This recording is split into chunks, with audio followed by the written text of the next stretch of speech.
특검으로부터 매관 매직 의혹을 받는 이배용 국가교육위원장이 사퇴 의사를 밝혔습니다.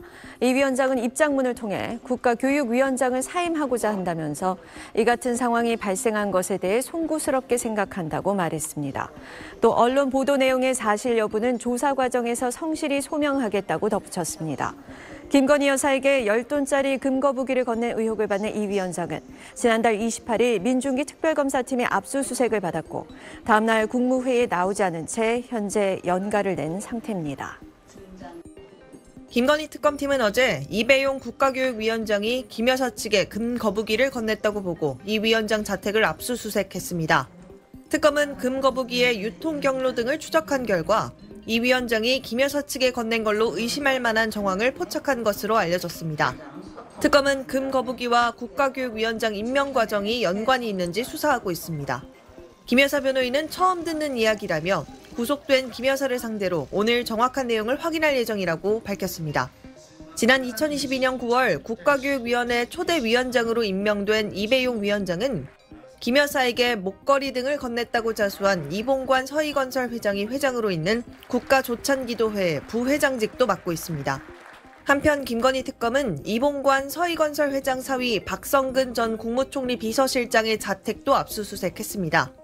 이 회장은 반클리프 아펠 목걸이 등 김 여사가 2022년 나토 순방 때 착용했던 장신구 3종 세트를 건넸다는 내용의 자수서를 특검에 제출한 바 있습니다. 특검은 이 장신구들이 박성근 전 실장의 국무총리 비서실장 임명과 관련이 있다고 보고 수사하고 있습니다.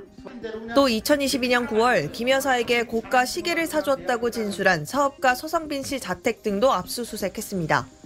특검은 도이치모터스 주가 조작 혐의, 명태균 씨 관련 정치자금법 위반 혐의, 통일교 청탁 의혹 관련 알선수재 혐의를 적용해 김건희 여사를 오늘 구속 기소할 예정입니다. 특검은 어제 기소 전 마지막으로 김 여사를 소환했는데 김 여사 측은 진술 거부권을 행사했다고 밝혔습니다. SBS 전연남입니다.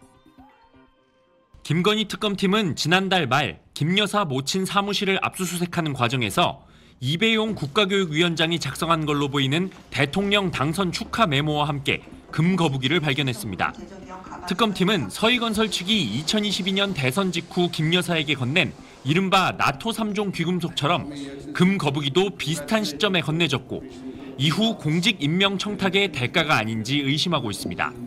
나토 3종 세트가 건너간 뒤 서희건설 맞사위인 박성근 전 검사가 국무총리 비서실장에 임명된 것처럼 이 위원장도 금거북이 선물 대가로 2022년 9월 장관급인 국가교육위원장에 임명된 것 아니냐는 겁니다. 이 위원장은 서희건설 이봉관 회장이 이끌고 있는 국가조찬기도회 부회장이기도 합니다. 이러한 매관 매직 의혹과 관련해 특검팀은 김 여사에게 뇌물 혐의를 적용하는 방안을 검토하고 있습니다. 특검팀은 실제 서희건설 압수수색 영장에 뇌물 공여 혐의를 적시했다고 밝히기도 했습니다. 하지만 뇌물죄가 성립하기 위해서는 공무원이 직무와 관련해 금품을 받아야 하는데 김 여사는 공무원이 아니라서 뇌물죄가 성립하기 위해선 윤석열 전 대통령과의 공범관계가 입증돼야 합니다. 김 여사의 금품 수수 당시 윤 전 대통령이 이를 인식했는지도 관건입니다. 특검팀은 매관 매직 과정에 윤 전 대통령 관여가 있었을 것으로 보고 윤 전 대통령이 목걸이나 금 거북이 등 수수 사실을 사전에 인식했는지 여부를 수사할 전망입니다. 이 위원장은 압수수색이 있던 어제 돌연 연가를 내고 오늘 국무회의에 불참했고 SBS가 입장을 묻기 위해 여러 차례 접촉을 시도했으나 연락이 닿지 않았습니다. 김 여사 측은 금 거북이와 관련한 기억이 없다고 밝혔습니다. SBS 원종진입니다.